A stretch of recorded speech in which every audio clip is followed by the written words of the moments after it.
नमस्ते। भारत के पड़ोसी देशों में चीन पाकिस्तान के बाद नेपाल ऐसा तीसरा देश है जहां का एक नेता भारत के दुश्मन नंबर 3 के तौर पर उभरा है। इस नेता का नाम खड़ग प्रसाद शर्मा ओली है, जो फिर से नेपाल की सत्ता में आने के लिए भारत के खिलाफ जहरीले तीर छोड़ रहा है। उसकी आक्रामक बयानबाजी के चलते इस हिमालयी देश में एक बार फिर से भारत विरोध को हवा मिलने लगी है और हर बीते दिन के साथ यहां भारत को नेपाल के दुश्मन के तौर पर स्थापित किया जा रहा है। नेपाल में आम चुनाव में अब 2 सप्ताह से भी कम समय बचा है। 20 नवंबर को होने वाले मतदान के लिए सभी पार्टियों ने कमर कस ली है, लेकिन कम्युनिस्ट पार्टी ने अब राष्ट्रवाद का कार्ड खेलना शुरू कर दिया है, जिसमें भारत के खिलाफ आक्रामक बयानबाजी की जा रही है। नेपाल के करीब 1 करोड़ 80 लाख मतदाता संसद के 275 सदस्यों के साथ साथ 7 प्रांतों के लिए 330 विधानसभा सदस्यों का चुनाव करेंगे। विपक्षी पार्टी CPNUML का नेतृत्व कर रहे KP शर्मा ओली अपने अकेले दम पर यह चुनाव लड़ रहे हैं। ऐसे में वे हर चाल चल लेना चाहते हैं जिससे उनकी जीत पक्की हो सके। खास बात यह कि उनकी पार्टी को जिताने के लिए चीन की तरफ से भारी फंडिंग की गई है और उनकी चुनावी रणनीति भी चीन में बैठकर तैयार की जा रही है। यही वजह है कि दारचुला से ओली के चुनावी अभियान की शुरुआत करने के पीछे एक खास मकसद है, जिसने कहीं न कहीं भारत को भी बेचैन कर दिया है। दारचुला नेपाल के उत्तर पश्चिमी कोने में स्थित है। यही वह इलाका है जो लिपुलेख, लिम्पियाधुरा और कालापानी इलाके से जुड़ा हुआ है। नेपाल इन तीनों ही क्षेत्रों को अपना हिस्सा बताता है। नेपाल का मानना है कि भारत ने इस इलाके पर जबरन कब्जा करके रखा है।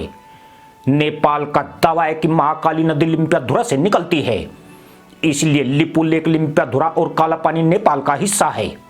वहीं भारत का दावा है कि महाकाली नदी कालापानी यानी उत्तराखंड से निकलती है, इसलिए वह भारत का हिस्सा है। महाकाली नदी धाराएं बदलती रहती है, इसलिए दोनों ही देश समस्या का समाधान निकालने में असमर्थ रहे हैं। दरअसल दोनों ही देशों को सही रूप में यह नहीं पता है कि महाकाली नदी का उद्गम कहां से है, इसलिए दोनों ही देशों के बीच यह सीमावाद जस का तस बना हुआ है। अब KP शर्मा ओली इस विवाद का चुनावी फायदा उठाने की फिराक में है। आपको बता दें कि भारत ने नवंबर 2019 में जम्मू कश्मीर को 2 केंद्र शासित प्रदेश बनाए जाने के बाद अपना नया नक्शा अपडेट किया था। इस नक्शे में तीनों क्षेत्र भारतीय हिस्से में दिखाए गए थे। इसके बाद नेपाल ने 20 मई 2020 को अपना नया नक्शा जारी किया था, जिसमें लिपुलेख, लिम्पियाधुरा और कालापानी को अपना इलाका दिखाया था। तब KP शर्मा ओली नेपाल के प्रधानमंत्री थे। ओली ने 9 जून 2020 को संसद में सर्वसम्मति से देश के राजनीतिक मानचित्र में बदलाव के लिए नेपाल के संविधान को संशोधित करने के लिए एक बदलाव का समर्थन किया था, जिसके बाद भारत नेपाल रिश्ते तनावपूर्ण हो गए थे। यूं भी KP शर्मा ओली जब पहली बार अक्टूबर 2015 में प्रधानमंत्री बने थे, तभी से भारत नेपाल के रिश्ते खराब होने शुरू हो गए थे। नेपाल के संविधान की घोषणा के बाद मधेसी समुदाय बेहद नाराज था और देश एक जबरदस्त नाकेबंदी के दौर से गुजर रहा था।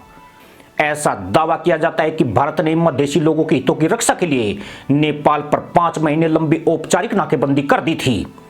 भारतीय नाकेबंदी ने उन लाखों नेपालियों के लिए दर्द बढ़ा दिया था जो अभी तक 2015 के भयानक भूकंप की पीड़ा से उबर नहीं पाए थे। प्रधानमंत्री के रूप में ओली ने नाकेबंदी हटाए जाने तक भारत की यात्रा करने से इनकार कर दिया था। इसी ने ओली के एक राष्ट्रवादी आवाज के रूप में लोकप्रिय होने में मदद की। उन्होंने भारतीय नाकेबंदी को अपने पक्ष में बुलाया। वहीं ओली ने भारत विरोधी बयान देकर अपना राजनीतिक कद मजबूत करने की कोशिश की। इसके ठीक 2 साल बाद 2017 में हुए नेपाली चुनाव में ओली की पार्टी को जबरदस्त जीत मिली थी। UML न केवल सबसे बड़ी पार्टी के रूप में उभरी, बल्कि माओवादी केंद्र के साथ उसके वाम गठबंधन ने प्रतिनिधि सभा में करीब 2/3 बहुमत हासिल कर लिया। इसके साथ साथ वाम गठबंधन को 7 में से 6 प्रांतों में सत्ता मिल गई। अब ठीक 5 साल बाद होने वाले संघीय और प्रांतीय चुनाव में ओली उसी राष्ट्रवादी जहाज पर सवारी करना चाह रहे हैं। इसके अलावा ओली के पास कोई दूसरा एजेंडा नहीं है। उन्होंने अपने पिछले कार्यकाल में जनता से किया एक भी वादा पूरा नहीं किया है और वह उस अवधि में सिर्फ चीन की ढपली बजाने और भारत को कोसने से ज्यादा कुछ नहीं कर पाए हैं। वे करीब 3.5 साल तक सत्ता में रहे हैं, जो कि किसी भी नेपाली पीएम के 1990 के बाद सबसे लंबे कार्यकाल में से एक है। लेकिन चीनी राजदूत हाउ यांकी से उनके इश्क के चर्चे इस दौर में कहीं ज्यादा चर्चित हुए हैं। ओली की बकलोली पर भारत बेचैन जरूर है, लेकिन चिंतित बिल्कुल नहीं है। इसकी वजह यह है कि ओली का राष्ट्रवाद के नाम पर वोट लेने का प्रयास फुस होने जा रहा है, क्योंकि लोग जान चुके हैं कि ओली भारत विरोध के नाम पर बड़ी बड़ी बातें करता है, मगर भारत के साथ भीतरी संबंध बनाए रखता है। आपको याद होगा कि अक्टूबर 2020 में जब ओली की कुर्सी पर संकट आया था, तब भारतीय खुफिया एजेंसी के प्रमुख सामंत कुमार गोयल ने ओली से मुलाकात की थी और उनकी कुर्सी बचाने में सहायता की थी। भारत का यह दांव अब ओली के लिए उल्टा पड़ गया है और उनके द्वारा राष्ट्रवाद की बात करना सिर्फ जनता को बहलाने का हथकंडा माना जा रहा है। इसलिए ओली कितनी भी बकलोली कर ले, उनका नेपाल का पीएम बनना बहुत ही मुश्किल है। इसी के साथ अनुमति दोस्तों, जय जवान जय किसान जय हिंद, वंदे मातरम।